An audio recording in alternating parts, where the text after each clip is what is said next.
Diócesis de la Verapaz presenta El Pueblo de Dios, el pueblo de la esperanza. Estimados amigos, una vez más tenemos el gusto de entrar en sus hogares a través de este programa, con el mensaje de crecimiento espiritual y familiar.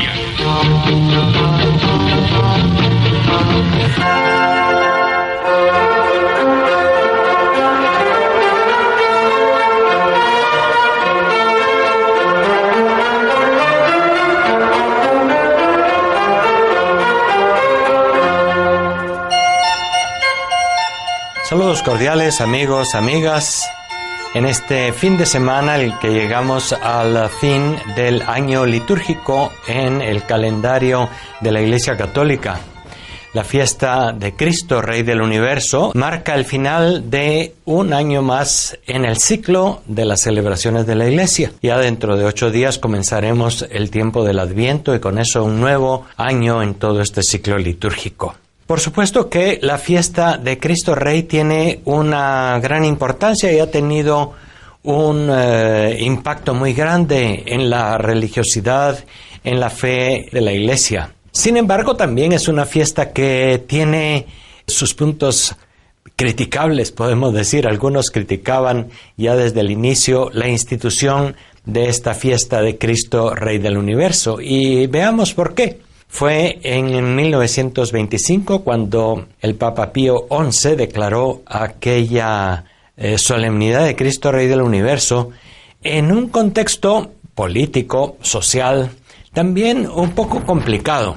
Acordémonos que hasta el siglo XIX la Iglesia Católica, había tenido no solamente un poder espiritual, una influencia espiritual en el mundo, sino también tenía los así llamados estados pontificios. Había una serie de territorios que pues eran gobernados prácticamente por el Papa y por lo tanto la Iglesia tenía también un poder, digamos, político sobre unos territorios bastante extensos, más o menos una tercera parte de la actual Italia, de manera que era un poder también económico, tenía, por supuesto, recogía los impuestos, tenía una palabra en el concierto de las naciones en el momento, etc. Sin embargo, ya a final del siglo XIX e inicios del XX, los movimientos de tipo político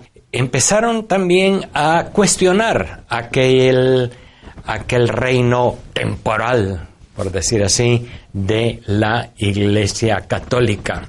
Y los movimientos liberales y fascistas, que eran también anticatólicos, antirreligiosos, pues pretendían también tener influencia sobre todos aquellos estados, de manera que en un determinado momento el Papa, la Iglesia Católica, fue expropiada de aquellos grandes territorios que pasaron al dominio del poder civil. La Iglesia se sentía a final del siglo XIX e inicios del XX como acosada y estaba a la defensiva. Y el punto principal era justamente la discusión sobre ¿debe tener o no debe tener la Iglesia influencia política, social, temporal en este mundo?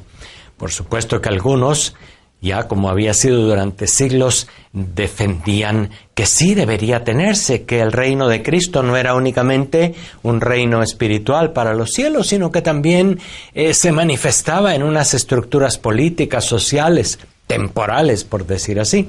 Algunos otros defendían la postura contraria. El reino de Cristo no es temporal. Y en eso pues hay una referencia muy clara al texto del Evangelio de San Juan que se escucha hoy, fiesta de Cristo Rey, en la misa. Mi reino no es de este mundo. De manera que había ya desde el inicio una controversia sobre tener o no tener estados pontificios, sobre ser o no ser una palabra y tener una influencia en el concierto de las naciones, en el mundo político, social y económico también. La Iglesia a la defensiva y el mundo aquel europeo en creciente anticristianismo, anticatolicismo, pues en contra de la Iglesia un poco defendiéndose, y por eso fue en todo aquel contexto social, político, y en especial después de la Segunda Guerra Mundial, que el Papa declaró la fiesta de Cristo Rey del Universo. Para algunos ha seguido siendo una fiesta, por lo tanto, un poco criticada, puesto que está pensando en Cristo como aquel que tiene una influencia y que tiene un poder económico y político y real en el mundo. Acordémonos que también ya a principios del siglo XX, hace 100 años, las monarquías empezaban también a perder su fuerza. Hasta este momento, hasta el siglo XVIII, prácticamente las monarquías en Europa eran muy importantes. La figura del rey era verdaderamente una figura de un rey con poder. Reyes y reinas tenían, por lo tanto, influencia, tenían capacidad legislativa, tenían capacidad judiciaria sobre los territorios y, por lo tanto, también tenían capacidades de recoger impuestos y de distribuir los impuestos. Esas monarquías, debido también a sus abusos en el poder, fueron perdiendo influencia, y las revoluciones de finales del siglo XVIII, ya la Revolución Francesa y las otras revoluciones posteriores, fueron haciendo que las monarquías perdieran influencia y poder. Todo ese es el contexto muy histórico, muy concreto, en el cual podemos nosotros decir la fiesta de Cristo Rey del Universo hay que pensarla, sobre todo porque si nos centramos en el texto del Evangelio de San Juan que hoy se presenta, esa polémica está presente. El mismo Pilato pensaba que Jesús iba a ser un rey. Quizá los judíos le habían dicho, este quiere ser rey, este se ha proclamado rey, y eso por supuesto va contra la única monarquía que nosotros aceptamos en este momento, que es la del César en Roma. Por lo tanto, es un revolucionario, es alguien que está atentando contra la monarquía que nosotros aceptamos, la monarquía de Roma, del Imperio Romano. Parece que Pilato, pues, tenía, por supuesto, esta idea que había captado. Sin embargo, le parecía muy extraño que aquel joven de unos 33 años, oriundo de Galilea, pudiera ser y pudiera tener de veras influencia y poder para organizar toda una revolución en contra del Imperio Romano y volver a reivindicar y lograr su hegemonía sobre aquellos territorios que en aquel momento estaban invadidos. El procurador del imperio tenía también su temor de que éste quisiera ser rey y por lo tanto estaba también interesado en neutralizarlo en caso de que quisiera ser rey. Sin embargo, se va convenciendo de que no es así. Y le pregunta, ¿eres tú rey? Y Jesús dice, ¿eso lo dices por ti mismo o te lo han dicho otros de ti?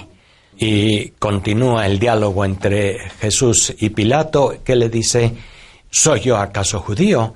Es tu pueblo el que te ha entregado a mí. De manera que esa polémica sobre Jesús rey está ya presente en el mismo diálogo de Pilato y Jesús.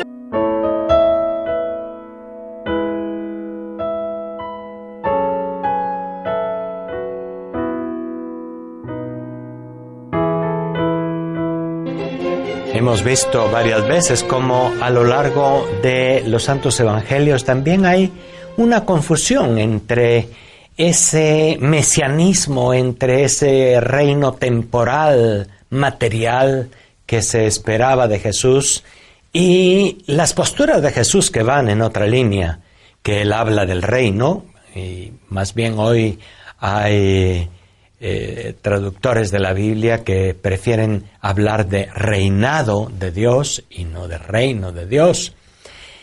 y otros prefieren hablar del proyecto de Dios o el proyecto de Jesús para no identificarlo justamente con cualquier reino de este mundo.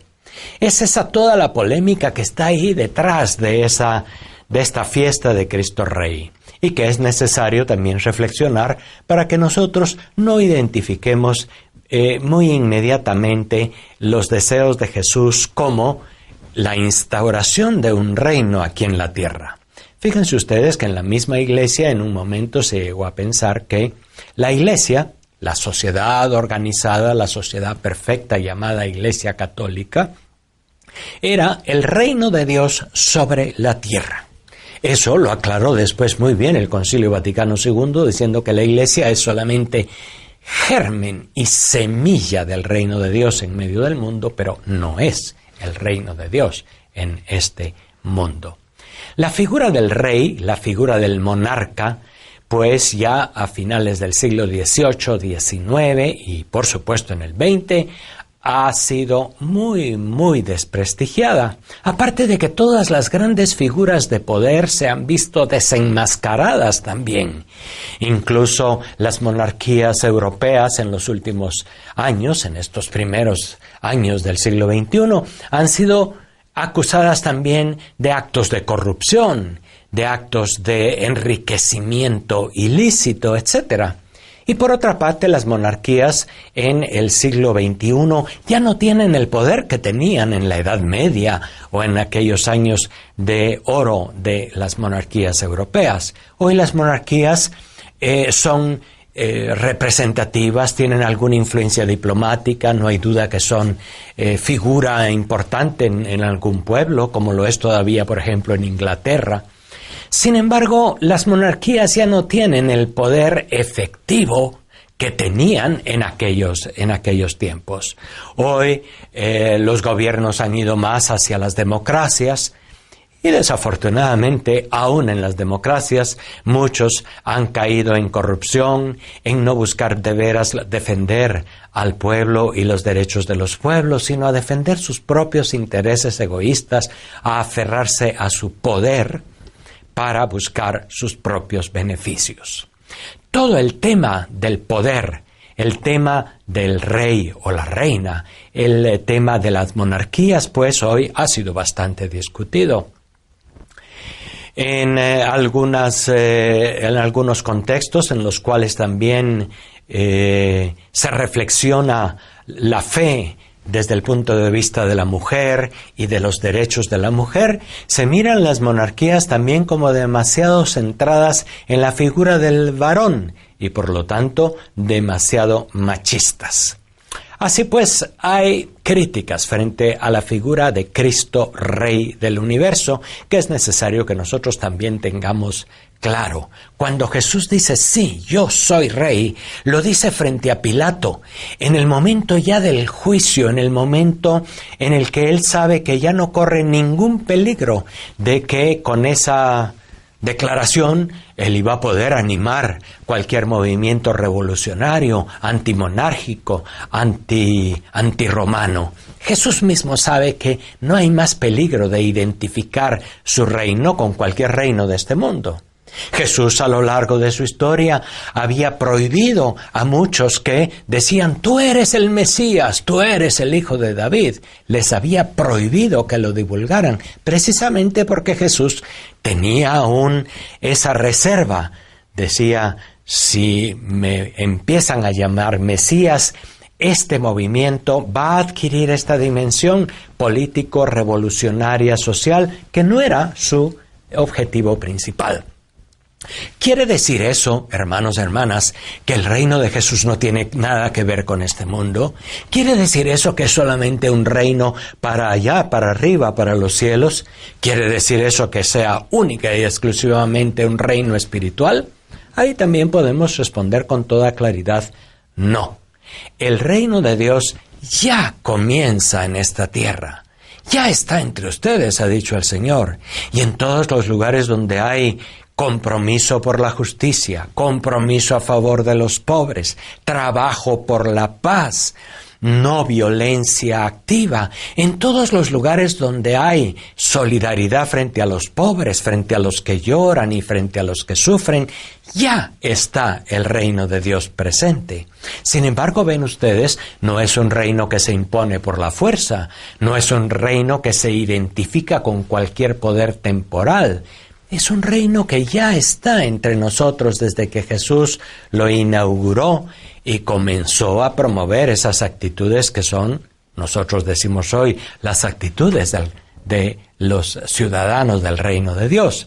En cualquier lugar donde hay gente que está comprometida con el proyecto de Jesús, con el reinado de Dios, pues está ya presente este reinado. Hay muchos corazones, hay muchos ambientes, hay muchas circunstancias en los que ya Jesús es rey, pero seguramente de ninguna manera al modo de los reyes y reinas y gobernantes de este mundo.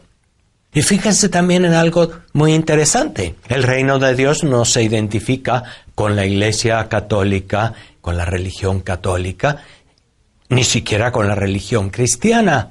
Hay semillas, hay destellos, hay presencias del reino de Dios entre los budistas que también trabajan por la paz y por la no violencia y el respeto de los derechos humanos. También hay presencias del reino de Dios entre los musulmanes, que a pesar de que en estos días también se ven muy desprestigiados por el florecimiento de esas sectas fundamentalistas musulmanas, también es cierto que el Islam, la religión de los musulmanes, pues también tiene muchísimas cosas que son encomiables, el sentido de Dios que tienen, el sentido de la oración, de la fidelidad a la ley de Dios. En fin, hay muchas cosas positivas en las religiones, en las culturas de los pueblos, en el trabajo de mucha gente que incluso tal vez no se manifiesta religiosa y no se identifica con ninguna fe en particular, pero sus actitudes son actitudes que van en la línea del reino de Dios. Cuando pensamos, pues, y celebramos a Cristo como Rey del universo, tengamos en primer lugar esa idea muy clara, esta necesidad de reflexionar sobre qué tipo de Rey es Cristo, el Señor, al que manifestamos como Rey. ¿Cómo es que Él puede ser hoy también proclamado Rey del universo? Y cómo es que, al decir viva Cristo Rey, nosotros no estamos tampoco subrayando ninguna reivindicación de poder económico, temporal, material, ni para Cristo, ni para la Iglesia, como lo fue en algún tiempo del pasado.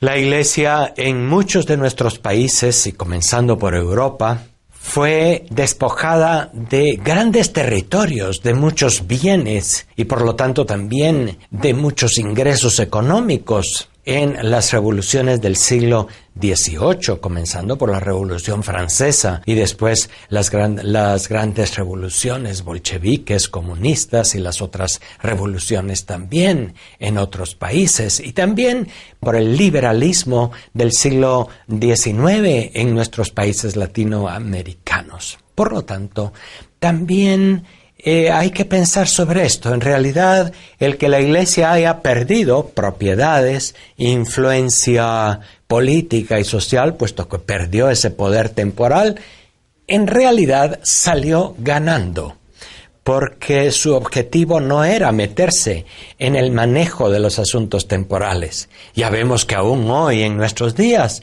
cuando escuchamos todas esas noticias de los problemas financieros o de otro tipo que han surgido en el Vaticano, vienen precisamente porque hay dinero que manejar y ese dinero muchas veces, incluso en algunas estructuras de la Iglesia, no se ha utilizado con toda la transparencia y toda la claridad posible, sino también ha sido utilizado de manera corrupta, como en los gobiernos, como en las monarquías, como en las grandes empresas industriales en las cuales lo que importa como valor primero es el acumular y el tener poder. La Iglesia, si quiere ser fiel a Jesús, si quiere ser un signo del reino en medio de nuestro mundo, debe saber que debe ser una iglesia pobre, no una iglesia que acumula bienes y riquezas, y una iglesia servidora, y no una iglesia, por lo tanto, que está aferrada al poder como dominio, como sumisión de los demás. Ahí está el proyecto de Jesús, que vuelve a plantearnos de manera muy clara esta fiesta de Cristo, Rey del Universo.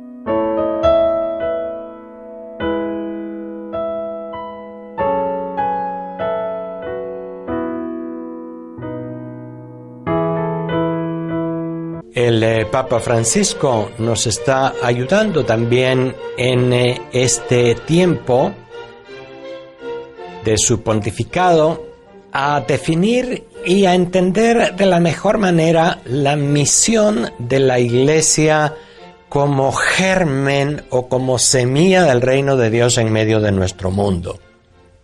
Primero, porque nos está invitando a todos y todas en la Iglesia a no aferrarnos ni al dinero ni al poder, sino al contrario, a ser una iglesia pobre, servidora de los pobres. Y que si tiene bienes y maneja bienes, debe hacerlo de una manera totalmente clara y transparente, y deben ser bienes que están al servicio de la promoción humana, al servicio del respeto a la vida y de la dignidad humana. Así será la Iglesia semilla y germen del reino de Dios. Fíjense ustedes que esta afirmación la hizo el Concilio Vaticano II, precisamente porque era aún necesario, hace 50 años, acabar de ir aclarando estas ideas, acabar de definir la verdad sobre la Iglesia y su misión en el mundo. Está claro que la Iglesia está al servicio del reino de Dios. Está claro que el reino de Dios es algo más amplio que la Iglesia. Pero está claro también que el reino de Dios ha sido anunciado de una manera explícita, clara, por Jesús, el Hijo de Dios. Y aquí entonces, por lo tanto, en la Iglesia tenemos esta plenitud del anuncio de lo que debe ser el reino de Dios, es decir, Jesús de Nazaret. Pero no tenemos el monopolio de toda la verdad. La verdad está también presente en cualquier otro lugar, en cualquier otro corazón, en cualquier otra religión o fe que se identifique con estos valores profundos del reino de Dios. La verdad, la solidaridad, todas estas cosas que nosotros encontramos en el discurso de Jesús denominado las bienaventuranzas. Para entender bien el reino de Dios hay que ir a las bienaventuranzas. Y hoy que celebramos en este fin de semana la fiesta de Cristo Rey, sería bueno volver a su programa fundamental y ver lo que Él ha propuesto como quiénes son los felices, quiénes son los bienaventurados. Esos son los que están en el proyecto de Jesús. Estos son los que están en el reino de Dios, por decir así. Los que trabajan por la paz, los que son perseguidos por apegarse a lo que Dios quiere, los que dicen la verdad, los que lloran porque sufren injustamente, los que son perseguidos a causa del nombre de Jesús. Y esto es una realidad también de nuestros días. Los misericordiosos, los que trabajan por la paz, etc. Hay que volver a las bienaventuranzas para entender de la mejor manera posible el proyecto de Jesús, o reino de Dios, o reinado de Dios. Para no querer identificarlo, ni incluso en imágenes externas, con figuras monárquicas llenas de poder y de riqueza que no tienen nada que ver con la figura sencilla, servidora de Jesús de Nazaret. Hasta la próxima. Gracias por su amable atención.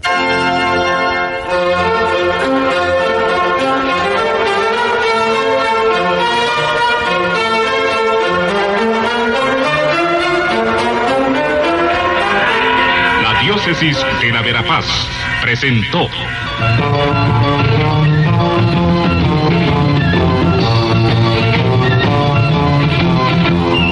El pueblo de Dios, el pueblo de la esperanza.